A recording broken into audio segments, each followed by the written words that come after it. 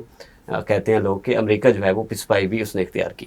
ابھی عمان بھی چونکہ اسٹیٹ آف ہرمز کا ایک فریق ہے، تو اس کی طرف سے یہ عندیہ دیا جا رہا ہے کہ جہازوں پہ فیس لی جا سکتی ہے۔ باقی عرب ممالک جو ہے وہ مخالفت بھی کر رہے ہیں۔ قطر جو ہے وہ ایک ثالثی کا کردار بھی اس نے ادا کیا، اس کی طرف سے بھی ایسے بیان آتا ہے جس سے لگا کہ ہاں فیس ہونی چاہیے۔ تو یہ جو اسٹیٹ آف ہرمز کا معاملہ ہے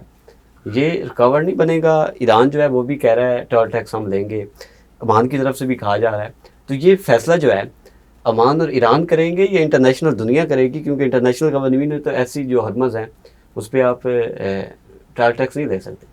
بالکل آپ نے بالکل ٹھیک نشاندہی کی کہ جو ایسا روٹ جس کے اوپر پوری دنیا جی کا آپ کہہ رہے ہیں کہ وہ گزرگاہ ہو سکتی ہے اور نیچرل سا ایک راستہ ہے، اس کے اوپر کسی ایک ملک کے کلیم کو مان کے آپ ٹول ٹیکس لگا دیں اور اس کو وصول کرنا شروع کر دیں، تو پھر ایک ایسا معاملہ ہو جاتا ہے جس کے نتیجے میں آپ کہہ سکتے ہیں کہ یہ دنیا اس کے اوپر جو ہے وہ خود ریئیکٹ کرتی ہے۔ اور مطلب آپ عمان کی جو کلیم ہے، کیونکہ ظاہر ہے کہ یہ آدھا علاقہ عمان کے زیر تسلط علاقے میں کنسیڈر ہوتا ہے اور آدھا جو ہے وہ ایران کے کنسیڈر ہوتا ہے، تو دونوں کلیم کر رہے ہیں کہ ہمیں اس میں سے ٹول ٹیکس دیا جائے، لیکن دنیا کا کوئی بھی ملک، چاہے آپ عرب کنٹریز کی بات کریں، امریکہ کی بات کریں، چائنا کی بات کریں، پاکستان، کوئی بھی یہ نہیں چاہتا کہ اس کے اوپر کوئی ٹول ٹیکس وصول کیا جائے، کیونکہ یہ ایک نیچرل گزرگاہ ہے۔ اس گزرگاہ کے اوپر ہاں آپ کی سمندری حدود اگر ہیں بالکل پیورلی جس طریقے سے ہوتی ہیں دنیا کے بہت سارے ممالک کے اندر، ان کی اپنی سمندری حدود ہوتی ہیں، وہاں سے آپ، لیکن گزرگاہ کو آپ اپنا علاقہ ڈکلیئر نہیں کر سکتے، ایک نیچرل گزرگاہ۔ تو میرا خیال ہے کہ یہ بات تھوڑا سا ایک کہ جواباں غزل کہ کیونکہ ایران تسلسل کے ساتھ یہ مطالبہ کرتا رہا اور اب چونکہ مسئلہ سیٹل ہو گیا ہوا ہے، تو اب عمان نے بھی اس کو اپنا علاقہ کلیم کر کے کلیم کرنے کی شروع کی۔ ہو سکتا ہے کوئی تھوڑی سی پشتنائی بھی ہو انٹرنیشنلی کہ چلو تم بھی تھوڑا سا ڈیمانڈ کر لو، تو ہم ان کو دونوں کو ایکولی۔ زاہد صاحب اس سے تو پھر ابھی گزرگاہیں جو ہیں اس پہ جو کنٹریز کا بھی کلیم ہے یا جو کہتے ہیں کہ ہم ادھر بیٹھے ہیں تو سب کریں گے، تو پھر ایسے دیکھیں ایک چیز ہم سب اس بات کو سمجھتے ہیں اور سمجھ بھی لیں کہ آبنہ ہرمز جو تھی یہ وجہ لڑائی نہیں تھی، جی یہ کانسیکوینسز میں آئی بعد میں۔ تو اب اگر اس کی وجہ سے لڑائی نہیں تو اس کو سیم اسی حالت میں واپس میں جانا چاہیے جو پہلے تھی، اور وہ جیسے بین الاقوامی قوانین بھی ہیں کہ اس پہ ٹیکس یا ٹول نہیں لگ سکتا نا۔ تو اب اگر اس کو ہم جان بوجھ کے ایک وجہ تنازع بناتے رہے کہ نہیں ہم تو لیں گے یا لینے چاہیے، ہماری گزرگاہ ہے، ہمارے اس میں تصرف میں ہے یا ہمارے کنٹرول میں، تو ہم وہی کریں، چونکہ یہ کانسیکوینسز تھے، یہ وجہ لڑائی نہیں تھی، تو اس کو واپس اسی حالت میں جانا چاہیے جو پہلے تھی۔ ٹھیک ہے، امریکہ میں اسرائیل اور لبنان کے درمیان ایک معاہدہ ہوا ہے جنگ بندی کا، اس پر بات کریں گے ایک بریک کے بعد۔ گھر ہو وہاں سکون کا تحفظ ہو جہاں، اجوا سٹی لالیاں، الحمدللہ شیخو پورہ، خانیوال، ساہیوال، پاک پتن، عارف والا میں شاندار کامیابی کے بعد اب لالیاں میں ایک بے مثال ہاؤسنگ سوسائٹی اجوا سٹی لالیاں، خاص ان کے لیے جو بروقت سرمایہ کاری کی اہمیت کو جانتے ہیں، جہاں خوبصورت مین گیٹ، 80، 40 اور 35 فیٹ کے کشادہ carpeted roads, green belts, street lights, بجلی، گرینڈ جامعہ مسجد، قبرستان، باؤنڈری وال، انٹرنیشنل معیار کا اسکول، خوبصورت parks, play area, community club, sewerage, commercial market, 24/7 security اور جدید سہولیات سے آراستہ لالیہ شہر کی پہلی ہاؤسنگ سوسائٹی، جہاں 3، 5، 7 اور 10 مرلہ کے رہائشی و کمرشل پلاٹس 15% ایڈوانس سے بکنگ کروائیں اور 25% ادائیگی پر قبضہ حاصل کریں۔ 3 اور 4 سال کی آسان ماہانہ اقساط میں، ترقیاتی کام تکمیل کے آخری مراحل میں۔ Ajwa city, 2 kilometre Lalian Jhang road, mobile 0308 8470 555۔ A project of Ajwa builders. Welcome back ناظرین۔ امریکہ میں اسرائیل اور لبنان کے درمیان ایک معاہدہ طے پایا ہے، اور لبنان میں ایک بڑا سٹیک ہولڈر جو ہے وہ حزب اللہ بھی ہے۔ بڑی صاحب حزب اللہ مخالفت کر رہا ہے، معاہدہ ہو گیا، لیکن ہم نے دیکھا کہ اسرائیل نے پہلے بھی معاہدے کیے، لیکن اس معاہدے کی بار بار خلاف ورزی بھی کی گئی۔ کیا حزب اللہ وجہ ہے یا لبنان کی گورنمنٹ جو ہے اس کے پاس اتنا سٹیک نہیں ہے کہ وہ اس طرح کا معاہدہ کر سکے؟ تو اس میں حزب اللہ کو شریک نہیں کرنا چاہیے کہ وہ بھی معاہدے میں بیٹھے تو تاکہ یہ جو معاہدے ہوتے ہیں یہ دیر پا ہو؟ آپ دیکھیں جو جتنے بھی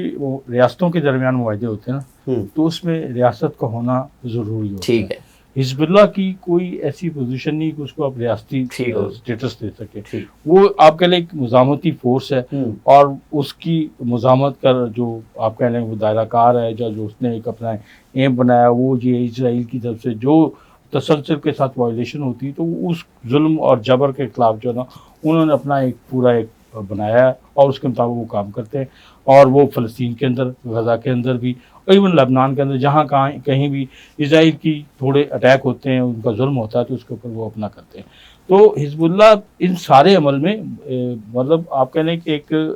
نان اسٹیٹ ایکٹرز کے طور پہ ایک مزاحمتی گروپ ہے. اسٹیٹ کون سی ہے؟ اسٹیٹ لبنان ہے. اسٹیٹ اگر مطلب ہم نہیں بے شک مانتے لیکن دنیا میں یا امریکہ جو ہے اسرائیل کو ایک اسٹیٹ کے طور پہ پریزنٹ کرتا ہے تو ان کی بھی ایک اسٹیٹ کے طور پہ پوزیشن ہے. ادھر لبنان کی ایک اسٹیٹ کے طور پر پوزیشن. امریکہ اس معاہدے کو کروانے والا ہے تو میرا خیال ہے کہ دونوں اسٹیٹ کے درمیان جو معاہدہ ہے اسی کو مانا جائے گا. اور جو معاملہ ہے حزب اللہ کی طرف سے کوئی مزاحمت کا یا اس کو نہ ماننے کا اس کی کوئی وہ اہمیت نہیں ہے کہ مطلب اس کو بیچ میں شامل کیا جائے کیونکہ اگر اس طریقے سے آپ نان اسٹیٹ ایکٹرز کو یا نان اسٹیٹ کو بیچ میں شامل کرنا شروع کر دیں گے تو پھر پوری دنیا میں اس طرح کے بہت سارے گروپس ہیں جو مزاحمتی تحریکوں کی سپورٹ کرتے ہیں اس کے پیچھے کھڑے ہوتے ہیں ان کے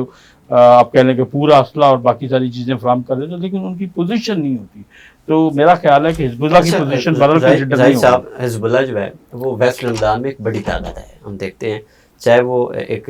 نان اسٹیٹ ایکٹر بھی ہے لیکن یہ مجھے بتائیے کہ حزب اللہ جو ہے اسرائیل کہتا ہے کہ وہ ایران کی پراکسی ہے. ٹھیک ہے. اور جب بھی معاہدہ ہوتا ہے یا حزب اللہ کی طرف سے جو ہے وہ حملہ کر دیا جاتا ہے معاہدہ ٹوٹ جاتا ہے یا اسرائیل کر دیتا ہے.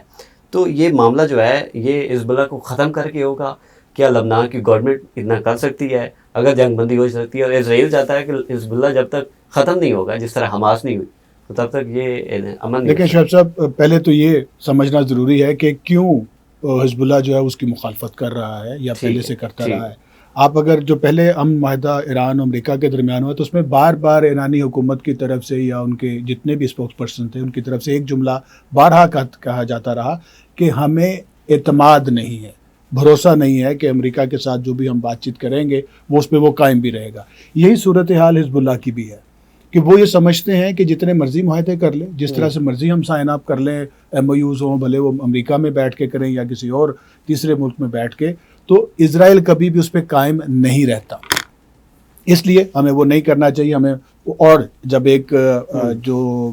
فورس ہے, فورس کہا جا سکتا ہے اس کو, مزاحمتی فورس ہے, وہ چاہتی ہی یہی ہے کہ ہم کسی طریقے سے ان کو سبق سکھائیں اور پھر ان کو رائے راست پر لے کر آئیں. تو انہوں نے تو مخالفت کرنی ہے. لیکن بھٹی صاحب نے یہ بالکل ٹھیک کہا کہ جو اسٹیٹ ہوتی ہے ڈیسیژن تو اس کا ہے. حزب اللہ کی پوزیشن ایسی نہیں ہے کہ وہ اپنے لبنان کے لیے کوئی فیصلہ سازی کر سکے یا اس پہ فیصلہ لے. تو جو حکومتیں سمجھتی ہیں وہی ہونا چاہیے, اور اس میں کسی ایک کو ختم کرنا نہیں, شاید صلح کے ساتھ اگر آگے بڑھا جائے تو زیادہ بہتر رہے گا. بہت شکریہ جی. جی ناظرین, جیسا کہ اس وقت دنیا کو امن کی ضرورت ہے اور پاکستان نے جس طرح کلیدی کردار ادا کیا دنیا میں امن کے لیے, اور ایک 60 روزہ جو روڈ میپ ہے وہ بھی بنایا گیا, لیکن کچھ شر پسند عناصر کی طرف سے اس کی خلاف ورزی کی جا رہی ہے. لیکن اس پہ معاہدے کو جو زبردست کرنے کی کچھ عناصر کوشش کر رہے ہیں, اس کو روکنے چاہیے. اس کو ایران کو بھی غور کرنا چاہیے, اس کے علاوہ امریکہ کو بھی کرنا چاہیے, اور باقی جو سازش کنٹریز ہیں ان کو بھی دیکھنا چاہیے تاکہ یہ جو ایک جنگ کا سلسلہ تھا یہ دوبارہ نہ چل پڑے. اجازت دیجیے, اللہ حافظ.